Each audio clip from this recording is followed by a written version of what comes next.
Hello अस्सलाम वालेकुम। Surveys encyclopedia में आपको खुशामदीद कहते हैं कैंडिडेट्स।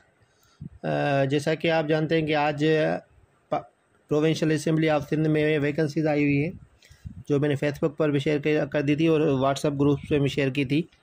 तो मैं इस वीडियो में आपको बताऊंगा कि कौन सी वैकेंसीज है और कैसे अप्लाई किया जाएगा। सारा प्रोसेस हम इस वीडियो में सीखेंगे। सबसे पहले आप मेरे चैनल सर्वेज एनसाइक्लोपीडिया को सब्सक्राइब कर दें ताकि जो भी मैं वीडियोज़ बनाऊँ आप तक आसानी से पहुंच सके। तो सबसे पहले हम चलते हैं पाकिस्तान टेस्टिंग सर्विस की जो वेबसाइट है, जिस पर हमें ऐड भी मिल जाएगी और जो अप्लाई करने का सारा तरीक़ेकार है वहाँ से हम समझेंगे। चलते हैं साइट पर। जो साइट दी गई है वो नोट कर लें आप सारे। आप इधर जाके लिखेंगे www.pts.org.pk, ठीक है, इंटर कर देंगे तो ये पाकिस्तान टेस्टिंग सर्विस की जो है होगी वो वेबसाइट ओपन हो जाएगी। तो सबसे ऊपर आप देखेंगे कि यहाँ पे एक ऑप्शन आ रहा है ऊपर इम्पोर्टेंट अनाउंसमेंट्स में। यहाँ पे आपको दिखाई दे रहा होगा कि click here to apply against existing career opportunities for various vacant post advertised 5 to 19 on regular basis in provincial assembly. यहाँ से आप क्लिक करेंगे तो फिर भी आ जाएगा। अगर आप इधर से नहीं क्लिक कर रहे और ये ऑप्शन नहीं आ रहा तो आप इधर जाके ऑल जॉब्स में जाकर यहाँ से भी आप डायरेक्ट ओपन कर सकते हैं वो वैकेंसीज़। देखें, ऑल जॉब्स में जाएंगे तो ऊपर ये प्रोविंशियल असेंबली की सीट्स यहाँ लिखी हुई। इधर आप जब क्लिक करेंगे व्यू डाउनलोड्स तो आपके सामने सारी जो वैकेंसीज है उनकी वो सारी आपको आ जाएगी सामने, और एड भी ऊपर आपके आ जाएगी सामने। देखें, ऊपर एडवर्टाइजमेंट का ऑप्शन है। सबसे पहले तो हम एड देखते हैं कि एड में क्या क्या चीज़ें दी गई हैं। हम व्यू करेंगे, उसके बाद हम जूम करेंगे। ये देखें वैकेंसीज आई हुई हैं, ये सारी वैकेंसीज है और उसके सामने उसकी डिटेल्स भी लिखी हुई है जो भी वैकेंसी है। जैसे कि कंसल्टेंट PAC BPS 19 की पोस्ट है, उसके लिए 16 ईयर एजुकेशन चाहिए और उसके साथ साथ क्या क्या चाहिए, 5 ईयर का एक्सपीरियंस चाहिए। पोस्ट कितनी है, 1 है, और प्लस में जो एज है उसकी 22 to 28 है। उसके बाद जो दूसरी पोजीशंस भी दी गई है वो सारी डिटेल्स उसके सामने लिखी गई है। तो अगर आप किसी भी पोजीशन के लिए अप्लाई कर रहे हैं तो आप एड के गो थ्रू करें और उसके सामने देखेंगे उसकी रिक्वायरमेंट क्या है और एज उसमें एज क्या मांगी गई है, एक्सपीरियंस मांगा या नहीं मांगा। उसके बाद आप अप्लाई करने के प्रोसेस में जाएंगे, ठीक है। तो ये सारी पोजीशंस है जिसकी अभी वैकेंसी आई है। ये टोटल 45 पोजीशंस हैं। उसमें जो टोटल सीट्स आई है वो है 283। तो सबसे पहले हमें फॉर्म फिल करना पड़ेगा किसी भी पोजीशन के लिए। अगर आप अप्लाई कर रहे हैं तो आप फॉर्म डाउनलोड करेंगे PTS की वेबसाइट से, वो अभी हम सीख रहे हैं। उसके बाद वो फॉर्म आप डायरेक्ट बाय हैंड आप फिल करेंगे और उसका चालान जो है वो 1029 रुपीज़ है ऑलमोस्ट सारी पोस्ट का। तो जिस पोस्ट के लिए आप अप्लाई कर रहे हैं उसका हर किसी का अलग अलग चालान होगा, वो आप पे करेंगे बैंक में या आप जो भी उनका तरीक़ेकार है। उसके बाद उस चालान की कापी और फॉर्म की कापी ऑनलाइन जो आप फॉर्म जो फिल करेंगे बाय हैंड से वो उसकी कापी, प्लस में जो रिक्वायर्ड डॉक्यूमेंट्स पोजीशन के सामने दिए गए हैं वो सारे आप एड्रेस पे भेज देंगे PTS की साइट पर। तो हम चलते हैं फॉर्म की तरफ। फॉर्म कैसे फिल किया जाएगा, सबसे पहले चलते हैं। ये देखें सारे जो फॉर्म है हर किसी का फॉर्म अलग अलग है। जो भी पोजीशन है 45 जो भी पोस्ट है हर किसी का फॉर्म अलग है। जिस पोस्ट के लिए आप अप्लाई करना चाहते हैं उस पोस्ट पर जाएंगे, उसका फॉर्म डाउनलोड करेंगे। पहले तो मैं एक पोस्ट का ले रहा हूँ, एक जो आपको समझाऊंगा कैसे होगा। सबसे पहले हम लेते हैं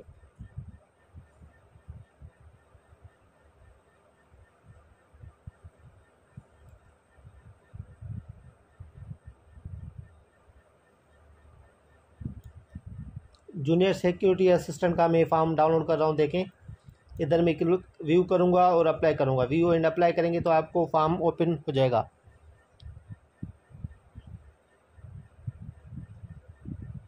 फॉर्म ओपन हो जाने के बाद आप देखें इस टाइप का फॉर्म दिखाई दे रहा है। इस फॉर्म की आप क्या करेंगे, प्रिंट निकलवाएंगे बाहर फोटोकॉपी वाले से, या अगर आपके पास अपना प्रिंटर है तो आप प्रिंट निकालेंगे। इसके टोटल 4 पेजेस हैं, चारों पेज आपके आने चाहिए कंप्लीट, ठीक है। तो हम फॉर्म फिल करना भी सीखते हैं। और इधर देखें, यहाँ पे जिस पोजीशन के लिए या जिस पोस्ट के लिए आप अप्लाई करें वो इधर लिखी होगी हर फॉर्म में। अगर ये जूनियर सिक्योरिटी असिस्टेंट की है तो इधर जूनियर सिक्योरिटी असिस्टेंट लिखा हुआ है। अगर आप किसी और पोस्ट के लिए अप्लाई करेंगे तो वो पोस्ट इधर लिखी हुई होगी और उसका कोड भी अलग होगा, ठीक है। या ये देखिए जो नंबर है सीरियल, वो उसका नंबर भी अलग होगा। ये आपको ध्यान में रखना है, आप जिस पोस्ट के लिए अप्लाई करें उसी का फॉर्म होना चाहिए, अदरवाइज़ आपका जो फॉर्म है वो एक्सेप्ट किसी और पोस्ट के लिए हो जाएगा। जिस पोस्ट के लिए आप अप्लाई करना चाह रहे हैं वो आपसे मतलब मिस्टेक हो जाएगी। तो हम चलते हैं, इसकी जो फॉर्म भरने का तरीक़ाकार क्या है। मैंने एक फॉर्म फिल करके रखा है, वो आपको कंप्लीट बताऊंगा कि उसमें आपको क्या क्या चीज़ें भरनी है। ये एक सैम्पल है, इसी टाइप के जो दूसरे फॉर्म है वो भी इसी टाइप के, और आप इसी तरीके से भरेंगे जिस पोस्ट के लिए भी आप अप्लाई कर रहे हैं, ठीक है। लेकिन आपको ध्यान में रखना है कि इधर जिस पोस्ट के लिए आप अप्लाई करना चाह रहे हैं वो यहाँ पे मेंशन्ड हो, ठीक है। हम चलते हैं फॉर्म फिल करने के तरीक़ेकार। ये मैंने फॉर्म आपके लिए भर के रखा है। सबसे पहले तो आप ऊपर इधर अपनी एक पिक्चर लगाएंगे, ठीक है। जो भी कैंडिडेट अप्लाई कर रहा है वो इधर अपनी पिक्चर इधर लगाएगा। उसके बाद देखें पर्सनल डेटा में यहाँ पे आपका फुल नाम आएगा ऊपर, जो आप कैपिटल लेटर्स में लिखेंगे, जैसे मैंने लिखा है अहमद अली। अगर किसी लड़के का नाम है तो लिखेगा अहमद, बीच में ब्लैंक छोड़ेगा। उसके बाद जो दूसरा उसकी नेम में लफ्ज़ है वो अलग लिखेगा, ठीक है, अहमद अली हो जाएगा। उसके बाद उसके फादर नाम, अगर उसका फादर नेम नईम अली है, नईम पहले आएगा, उसके बाद एक ब्लैंक होगा, उसके बाद अली आएगा, ठीक है। उसके बाद हम चलते हैं मेल या फीमेल वो सिलेक्ट करेगा। और डेट ऑफ बर्थ में यहाँ पे जो पहला ऑप्शन है ये डे वाला ऑप्शन है। यहाँ पे आप डे लिखेंगे। सपोज़ करें वो 15 जनवरी को अगर पैदा हुआ है 2000 में, तो लिखेगा 15/15/01। जनवरी को 01 लिखेगा, डायरेक्ट 11 नहीं लिखेगा, ना ही 1 लिखेगा 2 दफ़ा। तो 01 होगा तो मतलब पहला मंथ है। ये 15 जनवरी हो गया, 2000 में ये पैदा हुआ है। उसके बाद CNIC नंबर लिखने का तरीका ये है कि इन्होंने डैश बीच में दिया हुआ है, ठीक है। बाकी जो डिजिट्स आते हैं वो आप स्टार्ट से इधर से स्टार्ट करेंगे। सपोज करें इधर से 4-1, उसके बाद जो भी नंबरिंग आएगी आप इधर से लिखते जाएंगे, वो कंप्लीट इधर तक आ जाएगा आपका NIC नंबर। और जो ऊपर लिखा हुआ है वो सेम आप NIC नंबर नीचे भी लिखेंगे, क्योंकि कभी कभी गलती हो जाती है। तो इन्होंने क्या कहा है कि रीराइट NIC नंबर, तो आपको सेम जो ऊपर आपने लिखा है NIC नंबर अपना, वही आप इधर दोहराएंगे। नीचे आपके 2 मोबाइल नंबर मांगे गए, आप एक प्राइमरी नंबर देंगे और दूसरा सेकेंडरी नंबर। ये दोनों मुख्तलिफ होने चाहिए, क्योंकि कभी कभी एक नंबर ऑफ जाता है तो दूसरा नंबर ऑन होना चाहिए। इधर मैं 0 मिस करके गया हूँ, आप कंप्लीट नंबर लिखेंगे इधर, ठीक है। पहला नंबर आप जो प्राइमरी यूज़ करते हैं, जो ज़्यादातर आपके पास होता है, और दूसरा सेकेंडरी नंबर जो कभी मतलब किसी और के पास हो या आपके पास ही हो, लेकिन वो नंबर डिफरेंट होना चाहिए ऊपर वाले से, ठीक है। और उसके बाद हम आते हैं ईमेल। आप इधर अपनी ईमेल देंगे, जो भी आपकी मेल होगी। और एड्रेस में आप कंप्लीट एड्रेस इधर लिखेंगे, जो भी आपकी एड्रेस है, जहाँ पे आपकी पोस्टल भी पोस्ट वगैरह भी पहुँच सके आराम से। डिस्ट्रिक्ट ऑफ डोमिसाइल प्रोविंस कौन सा है आपका वो लिखेंगे, और डोमिसाइल डिस्ट्रिक्ट कौन सा है वो आप इधर लिखेंगे। उसके बाद आते हैं मुस्लिम है या गैर मुस्लिम का, आप यहाँ पे टिक लगाएंगे मुस्लिम पर। अगर मुस्लिम है तो गैर मुस्लिम टिक लगाएंगे गैर मुस्लिम पर। डिसेबल जो पर्सन होंगे वो येस करेंगे, जो डिसेबल नहीं है वो नो करेंगे। और करंट ऑक्यूपेशन आपका अभी ऑक्यूपेशन क्या है, आप जॉबलेस हैं या गवर्नमेंट सर्विस है, सर्वेंट है, वो सारी चीज़ें आप इसमें बताएंगे। अगर गवर्नमेंट सर्वेंट होगा तो आप गवर्नमेंट सर्वेंट पर टिक करेंगे। अगर जॉबलेस है कोई तो आप जॉबलेस पर टिक करेंगे, ठीक है। उसके बाद देखें ये पोस्ट अप्लाइड, यहाँ पे लिखा हुआ है जूनियर सिक्योरिटी असिस्टेंट। तो जो आप अप्लाई करें जॉब, उस पर उसके सामने वो जॉब इधर पोस्ट होनी चाहिए। अगर आप जूनियर सिक्योरिटी असिस्टेंट के लिए अप्लाई करें तो यहाँ पे देखिए लिखा हुआ है। अगर किसी और पोस्ट, सपोज करें कंप्यूटर ऑपरेटर के लिए कोई अप्लाई कर रहा है, तो इधर क्या लिखा होगा, कंप्यूटर ऑपरेटर लिखा हुआ आएगा। उसके बाद हम आगे चलते हैं, यहाँ पे लिखा हुआ है डिज़ायर सिटी। आप टेस्ट कौन से सेंटर पर देना चाहते हैं, कौन से शहर में या कौन से सिटी में। ईस्ट कराची में इनका सेंटर है, वेस्ट कराची, सक्खर, हैदराबाद, मीरपुर खास, लाकाना या शहीद बेनज़ीराबाद, इनके ये सेंटर से आप जहाँ पे इंटरेस्टेड हैं टेस्ट देने के लिए, वो आप उसको टिक मार्क लगाएंगे। जैसे मैंने हैदराबाद को टिक लगाए, आपका जो करीबी सेंटर हो आप उस पर टिक मार्क लगा सकते हैं। उसके बाद आपकी क्वालिफ़िकेशन देनी पड़ेगी, आप पोस्ट के मुताबिक आप वो क्वालिफ़िकेशन देंगे। अगर कोई पोस्ट है जिसमें ग्रेजुएशन चाहिए या मास्टर्स चाहिए, तो आप ये कॉलम्स मास्टर्स तक लेके जाएंगे, और मास्टर्स तक आप अपनी क्वालिफ़िकेशन कंप्लीट इधर मेंशन करेंगे। अगर आप मांग रहा है मैट्रिक तक, तो आप मैट्रिक तक ही दे सकते हैं। लेकिन अगर कोई पोस्ट ग्रेजुएशन की है तो आप ग्रेजुएशन तक आप अपनी क्वालिफिकेशंस कंप्लीट बताएंगे। सपोज़ करें एसएससी मतलब मेट्रिकुलेशन है, 2016 में इसने पास किए, 800 मार्क्स लिए हैं, टोटल मार्क्स इधर लिखेगा 1000, तो परसेंटेज 80 बनती है तो 80 लिखेगा, डिवीजन कौन सी और यूनिवर्सिटी आर बोर्ड यहाँ पे उसको मेंशन करेगा। ऐसे ही इंटरमीडिएट की ये क्वालिफिकेशन यहाँ पे आप देंगे। अगर किसी की बैचलर्स 14 ईयर्स की है तो वो यहाँ पे देगा, 16 ईयर्स वाली यहाँ पे देगा, मास्टर्स 16 ईयर प्लस वाली इन्फॉर्मेशन यहाँ पे देगा, और एमफिल वगैरह और पीएचडी का भी नीचे ऑप्शन दिया गया है। तो कंप्लीट आप इन्फॉर्मेशन यहाँ तक दे सकते हैं, क्योंकि BPS 19 तक इधर जॉब है तो आप के लिए कॉलम्स भी बहुत ज़्यादा हैं। उसके बाद हम नीचे आते हैं कि आपका जो एजुकेशन के अलावा कोई सर्टिफिकेशन वगैरह हो या कोर्स किया गया हो तो आप इधर इन्फॉर्मेशन दे सकते हैं डिफरेंट कोर्सेज़ की। तो मैंने एक कोर्स की लिख के दी है, और दूसरे कोर्सेज अगर आपके किए हुए होंगे वो आप अपने लिख सकते हैं। मैंने एक लिखा है कि इकरा अकेडमी से इसने DIT की है, जनवरी 2020 से लेकर दिसंबर 2020 तक 1 साल की डिप्लोमा इसने की है, अहमद अली ने। ठीक है, आप अपनी जो भी आपका सर्टिफिकेट होगा या सर्टिफिकेशन होगी वो आप इधर मेंशन कर सकते हैं, 1 हो या 2 हो या 3 हो, तो आप इधर मेंशन कर सकते हैं। इसके बाद हम आगे चलते हैं। किसी के बाद अगर प्रोफेशनल एक्सपीरियंस है, कोई जॉब्स ऐसी हैं जिसमें एक्सपीरियंस भी मांग रहा है, तो वहाँ पे आप एक्सपीरियंस ज़रूर लिखेंगे जो आपके पास है, 5 साल का, 10 साल का, 3 साल का, जितना भी आपके पास एक्सपीरियंस है या जॉब से रिलेटेड जो रिक्वायरमेंट के मुताबिक है वो आप इधर एक्सपीरियंस मेंशन करेंगे सारे कॉलम्स में।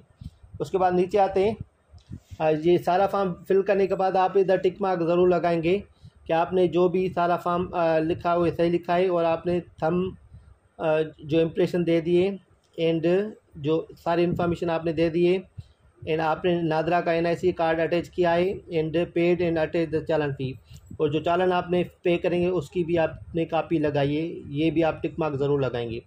इसके बाद हम नीचे आते हैं, ये डिक्लेरेशन है, आप डिक्लेयर कर रहे हैं कि आपने जो भी इन्फॉर्मेशन दी है वो सही है, और उसके साथ साथ आप क्या क्या करेंगे, इधर देखें थंब लगाएंगे आप अपना लेफ़्ट थंब, और आप उस डेट पर जिस पर आप अप्लाई कर रहे हैं वो आप डेट भी इधर लगाएंगे लेफ़्ट पर, प्लस में आप इधर सिग्नेचर करेंगे जो भी एप्लीकेंट वो अप्लाई कर रहा है, और इधर भी आपकी एक पिक्चर लगेगी, एक ऊपर पिक्चर एक इधर पिक्चर लग जाएगी। नीचे आते हैं, उसके बाद देखें ये चालान है, चालान में आप ये डिटेल्स प्रोवाइड करेंगे जो भी आप चालान फिल करने जा रहे हैं या बैंक में पे करने जा रहे हैं। ऊपर आप बैंक का नाम लिखेंगे, बैंक का कोई कोड होगा वो लिखेंगे, जिस डेट पर आप पे करें वो डेट इधर आप मेंशन करेंगे। यहाँ पे आपकी अपनी डिटेल आएगी, नाम आपका, आपके फादर नेम, मोबाइल नंबर आपका, और आपका NIC नंबर। ठीक है, और बाकी यहाँ पे आपकी सिग्नेचर आएगी। यहाँ ये जो काम है गेस्टर स्टम्प वगैरह ये बैंक वाले खुद लगाएंगे और आपको एक कापी दे देंगे। ठीक है, तो PTS की जो कापी होगी वो आपको कहाँ भेजनी है, वो PTS को भेजनी है उसके उनके एड्रेस पर लास्ट में फॉर्म के साथ, वो मैं आपको बता रहा हूँ। ठीक है, तो बाकी जो बैंक वाली कापी है वो बैंक वाले खुद रखेंगे। ऊपर आते हैं, यहाँ पे आपको जो बैंक वाली कापी मिलेगी, देखें ये एड्रेस लिखा हुआ है, Pakistan testing service, PTS headquarter, 3rd floor, Adeel plaza, Fazal Haq road, Billu area, Islamabad. ये इनका एड्रेस है। यहाँ पे भी देखें फॉर्म में भी मेंशन थे जो अनफिल्ड है, ये देखें ये जो एड्रेस है ये कंप्लीट एड्रेस है इनकी। इस एड्रेस पर आपको क्या क्या भेजना है, एक तो फॉर्म भेजना पड़ेगा, दूसरा NIC आपका डॉक्यूमेंट्स, प्लस में जो आप चालान पे करेंगे उसकी ओरिजिनल कापी, एंड प्लस में फ़ोटोज़ वगैरह, और फॉर्म जो सारा फिल करेंगे वो भी आप भेजेंगे। और एड में अगर कोई ऐसी चीज़ मांग रहा है जो रिक्वायर्ड है, इसके अलावा NOC वगैरह या डिसेबिलिटी सर्टिफिकेट वगैरह ऐसी चीज़ें भी आपको अगर एड में बताई गई हैं सामने, तो वो भी आप उसके साथ फॉर्म में अटैच करके 8 अगस्त तक आप भेज सकते हैं। ठीक है, तो लास्ट डेट क्या है, 8 अगस्त, तो 8 अगस्त है। देखें मैं आपको उसमें भी बता रहा हूँ, जो एड आई थी उसमें आपको दिखा रहा हूँ कि लास्ट डेट क्या है।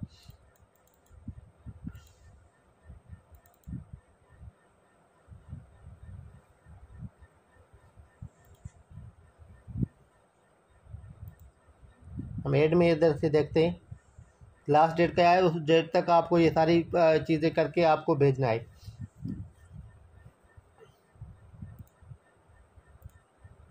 ये देखिए ये एड इनकी, इसमें डेट लास्ट लिखी हुई है कौन सी है, 8 अगस्त 2023। तो इस डेट तक आपका जो है वो सबमिट होना चाहिए फॉर्म, उधर PTS की एड्रेस पर पहुंचना चाहिए। ठीक है, और इनकी एड्रेस भी दी गई है, ये देखें same address, original to PTS headquarters, 3rd floor Adeel plaza, Fazlul Haq road, Billu area, Islamabad. ये आपके फॉर्म में भी एड्रेस लिखी हुई है, जो मैंने आपको फॉर्म अभी भर के दिखाया, और यहाँ पे भी देखें लिखी हुई है। जो आप प्रिंट निकलवाएंगे वहाँ पे ये एड्रेस कंप्लीट लिखी हुई है, इस एड्रेस पे आप सारी ये चीज़ें भेजेंगे विद इन ड्यू टाइम। तो इंशाल्लाह हम बाकी जो कोई भी क्यूरी हो तो मुझसे व्हाट्सअप के नंबर पर आप रब्ता करके पूछ सकते हैं। मेरे डिफरेंट ग्रुप्स भी बने हुए, वहाँ पे भी आपको ऐड कर देंगे अगर कोई व्हाट्सअप के नंबर पर रब्ता करता है तो। आप अपना ख्याल रखिएगा, शुक्रिया, अल्लाह हाफिज़।